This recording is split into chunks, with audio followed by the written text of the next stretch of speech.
2025 मध्ये प्रत्येक भारतीयांच्या फोनमध्ये असायला हवी ही 7 सरकारी ॲप्स। नमस्कार मित्रांनो, आजच्या व्हिडिओमध्ये मी तुम्हाला सरकारी 7 नवीन मोबाईल ॲप्लिकेशन बद्दल सांगणार आहे जी प्रत्येक भारतीय नागरिकांच्या फोनमध्ये नक्कीच असायला हवी। या ॲप्लिकेशनमुळे तुमची अनेक मोठी कामे एका चुटकीमध्ये होऊ शकणार आहेत। चला तर मग व्हिडिओला सुरुवात करूया। व्हिडिओमध्ये पुढे जाण्याच्या अगोदर मी अंकुश कोंडेकर आणि स्वागत आहे तुमचे झटपट इन्फो या आपल्या YouTube चॅनलवरती। चॅनलवरती नवीन असाल तर चॅनलला सबस्क्राइब करायला विसरू नका। चला सुरू करूया आजच्या व्हिडिओला। तर सर्वात पहिलं आणि महत्त्वाचं ॲप आहे ते म्हणजे न्यू आधार ॲप। यादीमध्ये आपण पहिल्या क्रमांकावर हे ॲप ठेवलेलं आहे। UIDAI ने नुकतेच ॲप्लिकेशन लॉन्च केले आहे जे सध्या बीटा फेज मध्ये आहे। जेव्हा तुम्ही या ॲप मध्ये लॉग इन करता तेव्हा तुम्हाला एक नवीन फॉर्मॅट आधार कार्ड मिळते। हे आधार कार्ड शेअर करण्याची पद्धतही बदललेली आहे। आता तुम्हाला पूर्वीसारखे प्रत्येक ठिकाणी फोटोकॉपी देण्याची गरज नाही। सरकारने नुकतेच सादर केलेले QR कोड फीचरमुळे तुम्ही हे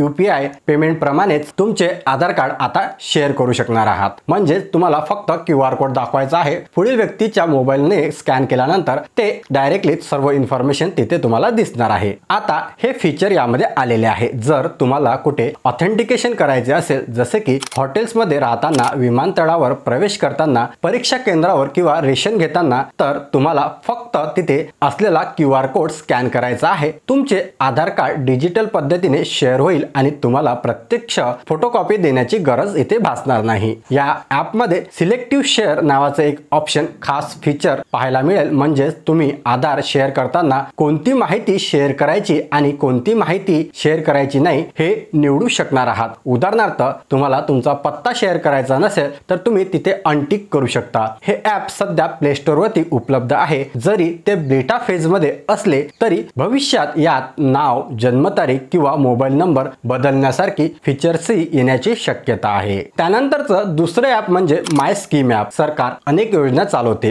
पण प्रत्येकाला त्याबद्दल माहिती नसते किंवा कोणत्या योजनेचा फायदा आपल्याला मिळू शकतो हेही माहिती नसते। हे ॲप नेमकं इथेच उपयोगी पडते। सरकारने 2000 पेक्षा जास्त योजना या एकाच प्लॅटफॉर्म वरती आणून दिलेल्या आहेत। तुम्ही जेव्हा तुमच्या माहितीनुसार लॉग इन करता तेव्हा तुम्हाला कोणत्या योजनेचा लाभ मिळू शकतो याची यादी दिसते। प्रत्येक योजनेत काय फायदा आहे आणि अर्ज कसा करायचा याची संपूर्ण माहिती इथे मिळते। तुम्ही थेट या ॲप्स मधून अर्जही करू शकता। शेतकऱ्यांसाठी योजना असो, कर्ज योजना असो किंवा स्कॉलरशिप योजना असो, सर्व माहिती एकाच ठिकाणी उपलब्ध आहे। त्यानंतरचं नवीन ॲप म्हणजे रेल वन ॲप्लिकेशन। भारतीय रेल्वेने नुकतेच आपले एक नवीन मोबाईल ॲप्लिकेशन लॉन्च केले आहे। या एकाच ॲप मध्ये रेल्वेच्या सर्व सुविधा एकत्र केल्या आहेत। आता तुम्हाला आरक्षित तिकीट, अनारक्षित तिकीट किंवा प्लॅटफॉर्म तिकीट काढण्यासाठी वेगवेगळ्या ॲपची गरज भासणार नाही।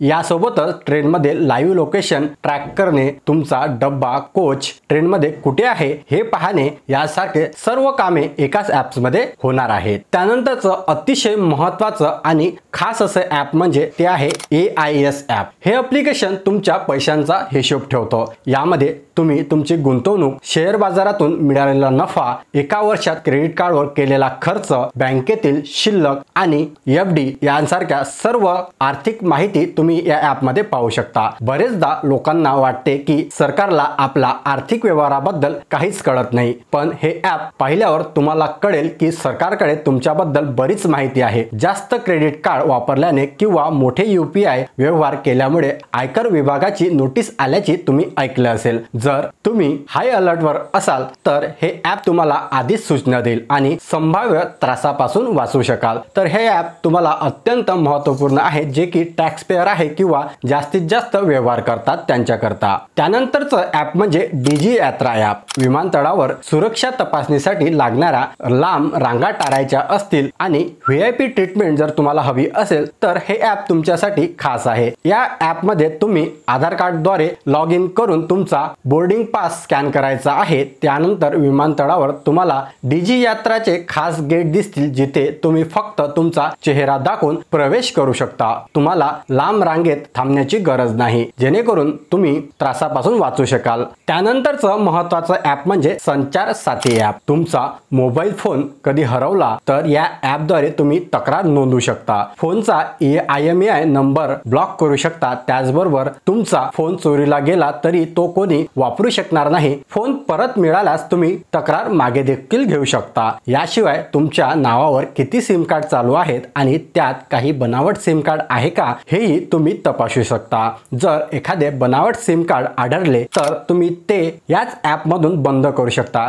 हे ॲप तुम्हाला डिजिटल फसवणुकीपासून वाचवू शकते. त्यानंतरचं शेवटचे ॲप म्हणजे उमंग ॲप. हे एक सुपर ॲप आहे, जिथे तुम्हाला राज्य आणि केंद्र सरकारच्या 200 पेक्षाही जास्त विभाग आणि त्यांच्या सेवा एकाच ठिकाणी मिळतात. PF काढणे असो, पॅन कार्ड काढणे, गॅस बुकिंग करणे, पासपोर्टसाठी अर्ज करणे, अशा अनेक सेवा इथे उपलब्ध आहे. कोणत्याही सरकारी योजनेबद्दल माहिती घेणे आणि त्यासाठी अर्ज करणे देखील या ॲपमध्ये शक्य आहे. आता या ॲपमध्ये डिजी लॉकरचे फीचर सुद्धा जोडले गेले आहेत, त्यामुळे तुम्हाला वेगळे ॲप डाउनलोड करण्याची सुद्धा गरज नाही. तर मित्रांनो, ही होती सरकारची 7 महत्त्वाची ॲप जे की 2025 मध्ये तुमच्या फोनमध्ये असायलाच पाहिजे. हे सर्व ॲप तुम्हाला प्ले स्टोर वरती मिळून जाईल. तर मित्रांनो, तुम्ही यापैकी कोणते ॲप आधीपासूनच वापरत होता आणि कोणत्या ॲप बद्दल तुम्हाला आज पहिल्यांदा माहिती मिळाली हे मला कमेंट बॉक्स मध्ये नक्की सांगा. हा व्हिडिओ तुमच्या मित्रमैत्रिणी आणि कुटुंबासोबत जास्तीत जास्त शेअर करा. चॅनलवरती नवीन असाल तर चॅनलला सबस्क्राईब करायला विसरू नका. भेटूया अशाच एका नवीन माहितीपूर्ण व्हिडिओमध्ये. तोपर्यंत धन्यवाद.